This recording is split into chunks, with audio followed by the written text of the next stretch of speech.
এমন একজন মানুষের সামনে, সে হচ্ছে আমাদের বাংলাদেশের গর্ব, মুক্তিযুদ্ধের গর্ব। এমন একজন মানুষের সাথে আপনাদের আমি পরিচয় করে দেব, তার একটু কথা শুনবো। আসসালামু আলাইকুম। ওয়ালাইকুম সালাম। কেমন আছেন? আচ্ছা, ইনশাআল্লাহ ভালো। আপনি একটু নাম বলে একটু আপনি পরিচয় দেবেন। আমার নাম রফিকুর রহমান। আমি ফটো সাংবাদিকতা করি প্রায় 54 ইয়ার্স। আমার বয়স 76। আমি 42 বছর ইন্টারন্যাশনাল এমার্জেন্সির রয়টার্সের ক্যামেরাম্যান ছিলাম, এখন রিটায়ার। আর আপনি তো একজন মুক্তিযোদ্ধা। না, এখানে একটা ভুল ধারণা আছে, আমি মুক্তিযোদ্ধা না। মুক্তিযুদ্ধের সময় যে সমস্ত ছবি আমার চোখে পড়েছে সেটা আমি তুলেছি। তারপরেও এটা হচ্ছে এক ধরনের মুক্তিযুদ্ধ। আপনি এক ধরনের কলম দিয়ে যুদ্ধ করে, একজনের কণ্ঠ দিয়ে যুদ্ধ করে, একজন অস্ত্র হাতে যুদ্ধ করে, একজন ফটোগ্রাফার হয়ে যুদ্ধ করে।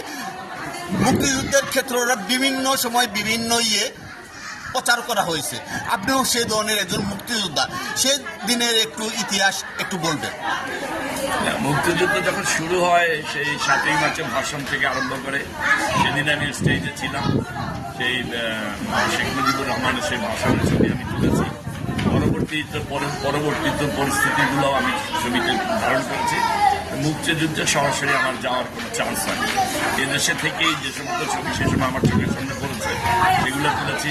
16ই ডিসেম্বর দেশ যেদিন স্বাধীন হয় সেদিন ঢাকা শহরের প্রথম ছবি আমি তুলেছি।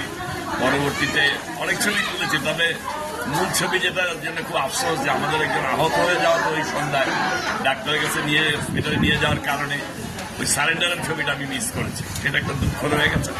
তারপরে দেশ স্বাধীন হওয়ার পরে অনেক ছবি তুলেছি, এখন পর্যন্ত তুলি।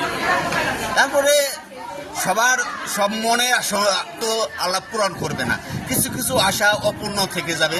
তারপরে আপনার মতো মানুষের যে সান্নিধ্য আমাদের যে পাওয়া, সেটা কখনোই আমরা ভাষায় প্রকাশ করতে পারবো না। আপনারা শুধু বাংলাদেশের রত্ন না, মানে অমূল্য সম্পদ আপনারা।